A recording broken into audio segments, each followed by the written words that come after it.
even though he's divine. He's fully human as well.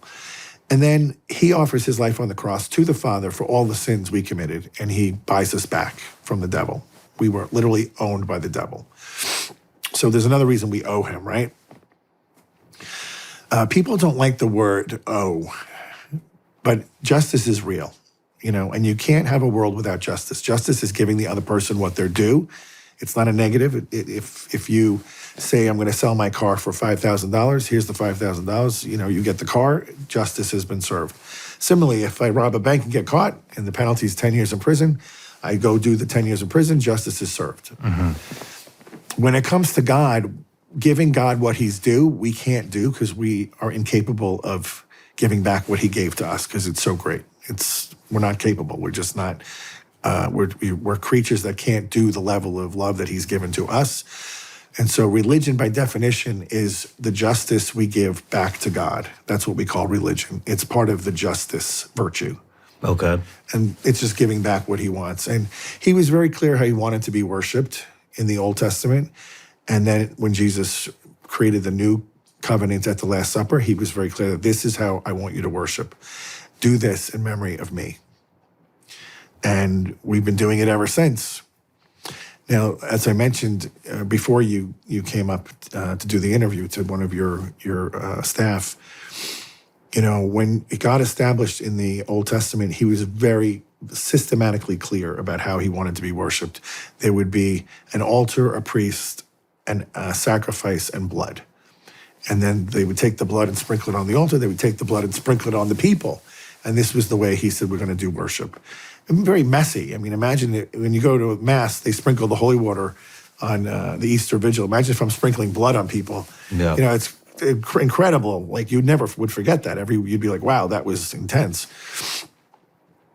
And what kind of blood? The animal's blood. Bulls, goats, lambs, oxen, a lot of blood, tons. They would collect it in these bowls, and half would go on the altar and half would get sprinkled over the people. Why blood? Why blood from an animal? Because the Jews always believed the life was in the blood. Okay. And they were offering this life as atonement. They had no way to have sins forgiven, but they would at least follow the regimen the Lord gave them to do the worship, and that was their way of obeying. Why do we have to obey? Why did God allow evil? There had to be something in the garden that was forbidden from Adam and Eve in order that they could show that out of love for God, they would obey him. That's the only way you can show you love somebody, is by actually doing what they ask you to do. If there was no rule at all, bulls, goats, lambs, oxen, a lot of blood, tons. They would collect it in these bowls, and half would go on the altar and half would get sprinkled over the people. Why blood? Why blood from an animal? Because the Jews always believed the life was in the blood. Okay. And they were offering this life as atonement. They had no way to have sins forgiven, but they would at least follow the regimen the Lord gave them to do the worship, and that was their way of obeying. Why do we have to obey? Why did God allow evil? There had to be something in the garden that was forbidden from Adam and Eve in order that they could show that out of love for God, they would obey him.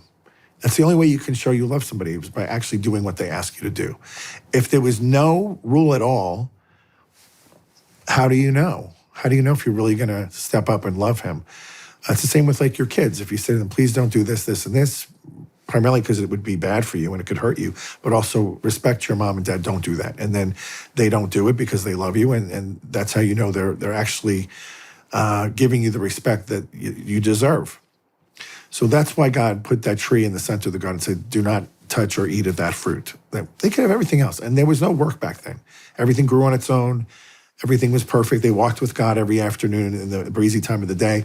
But the deception of the devil was, first of all, he starts talking to Eve. And he goes, did God really say you cannot eat of any fruit in the garden? So he twists what God said. And she goes, no, he didn't say any. He said just the tree, that fruit. And then the serpent goes, oh no, surely you will not die. Your eyes will be opened. You will be like God.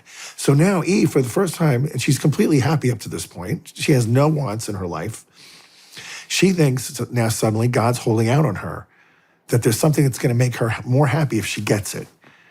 and he tricks her.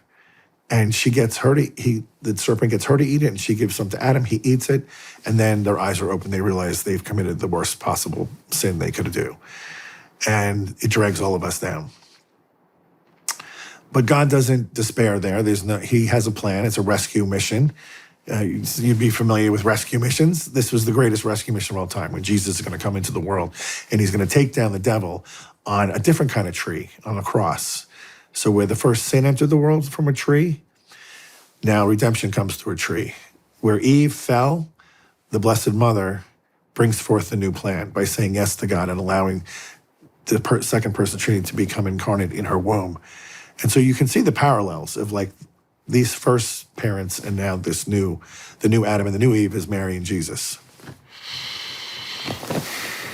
Thank you. You're welcome. Just a little bit ago, you had mentioned, we were talking about the middleman, and you had mentioned without the priest, there is no Eucharist and there is no confession. Yeah. So, from what I've learned, we've already been forgiven, and that was part of Jesus on the cross. We've all been forgiven, and so. Can I not ask for forgiveness in my own home? You can. What is the difference? Well, you actually know you've been forgiven. That's the difference. And we are set free through baptism from being under the domain of Satan. He's like a lawyer. He's a legalist, and he knows where his boundaries extend and where they stop. The minute we're baptized, this is why I tell parents all the time, please don't wait for Aunt Sally to fly in 3 months for the baptism. Just baptize the kid right away. Because that restores that person back to God and out from under Satan's foot, literally stepping on the person's neck. And they have them by chains. And legally, they own the person until that kid's baptized or the adult. Once you're baptized, we're completely set free, as you mentioned, until we sin again. And then if we commit another mortal sin, we go right back under the domain of Satan, and we're trapped until we get forgiven, which we know if you go to a priest and the priest absolves you, that has taken place and you're now set free again. And any demons that are attached to you are broken off you, and you can feel the heaviness lift. The church also states that you can have perfect contrition for your sins, which would also bring forth an absolution of your sin. But to have perfect contrition means you have no attachment to sin anymore. Very difficult to do, very difficult to measure. And so I'm always like, it's not that hard, just go to confession. In my church, it's always anonymous. I'm in one room, you're in another, there's a screen between us, I can't see you, I can hear you, but I don't know who you are. So it really is more like God's doing it through his priest. The other reason that the church says we need to do this is because when we sin, it's not just against God, it's against humanity, as witnessed by Adam and Eve, who dragged us all into this with them. So through the priest, we're actually getting absolved by God, but also there's coming an absolution of sorts, you could say, or a forgiveness that's also coming from humanity in the person of the priest. Okay. You know, in the first centuries, after the churches started being built, confessions were public. They were You public. had to go stand on the steps of the church and confess your sins to the priest in front of the whole community, and then he absolved you. I mean, a lot harder, clearly. Wow. Just think about that. There's people that would say, I'm just not going to confession Yeah. because I don't want the people knowing I did this. You know? But so it really isn't as bad as people make it out to be. It's a simple thing. It's for your own benefit. And I, as the beneficiary of this sacrament as well, I was away 22 years. And when I went to that confession and he absolved me of 22 years of really deep-seated, horrible, salty sins, I felt like a new person. Like, I can't even describe how much you're just like, wow, like that's a real thing. It's not just a formula with the matter and form. Like, I am new.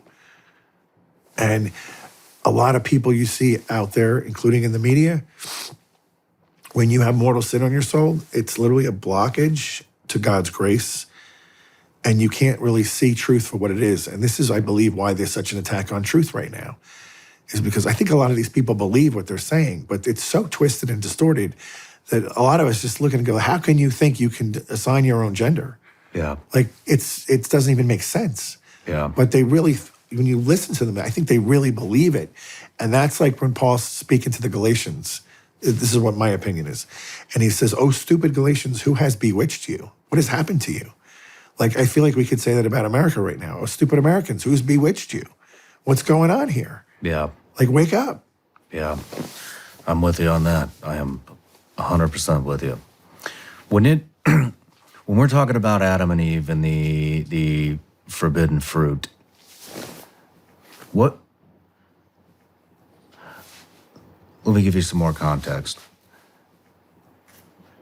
I have found a tremendous amount of healing from psychedelics, and very controversial subject within Christianity, Catholicism, probably anybody who has some type of a religious background. And I have really good friends of mine that advise against it. I have really good friends of mine that are 100% in on it. I've had nothing bad come to me from it. Praise God. I've quit drinking 100% clean from alcohol for over 2.5 years now, going on 3, and a whole slew of other things. But I'm interested. I've heard that the forbidden fruit may have been psychedelics. Is there any validity to that? Never heard that. And there's no mention anywhere of what the fruit was. So Okay. that's somebody's conjecture and idea. Okay. Do you feel that a lot of people also say that psychedelics will open you up to a spiritual realm where demons can it kind of like opens you up where demons can get in if you're not careful. What I'm just curious, do you have any thoughts on that, or is that a Well, topic of I discussion? know drugs in general are a big open door for spirits, bad spirits. One of my worst cases of possession was a Catholic guy, young guy, maybe 25-ish, up in Nashville. He's out drinking, the bars are closing, and he says to his buddies, "Let's go get some drugs." And the guy goes, "Oh, I know a place." So they go to this house in a neighborhood at like 2 a.m. Think about this. You're knocking on somebody's door at 2 a.m. Like, you got to be thinking, this is a little crazy. Who does that? And they open the door, they come in, and it's lit by candle, and there's upside down crucifixes and pentagrams around on the walls. And I said to this young man, when I'm interviewing, I go, like, "What happened to your spidey senses? Like, nothing went off when you saw this stuff?" He's like, "I just wanted the drugs." So he gets some, I think it was crack. As soon as he smoked it, he felt the demon enter him. And that was the beginning of about a 6-month ordeal to get it out. And he knows it happened from the drug, because the drug probably had a curse on it Interesting. to attach demons to it. So if you're buying, well, I use it. I would have said years ago, if you're buying stuff off the street, you don't know what you're getting, truly, both in the natural and supernatural. But I would add today, some of these pharmaceutical stuff, the same thing. Yeah. You don't know what you're getting. I mean, I don't know though. Is it really considered a drug?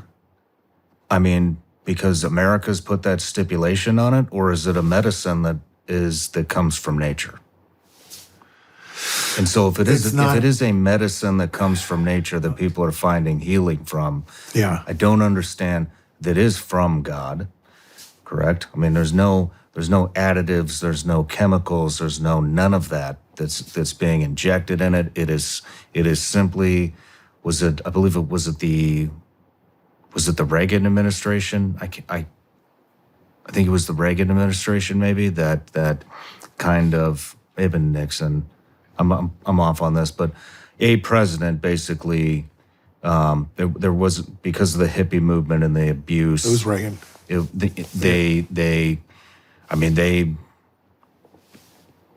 They scheduled it as some type of a drug or narcotic.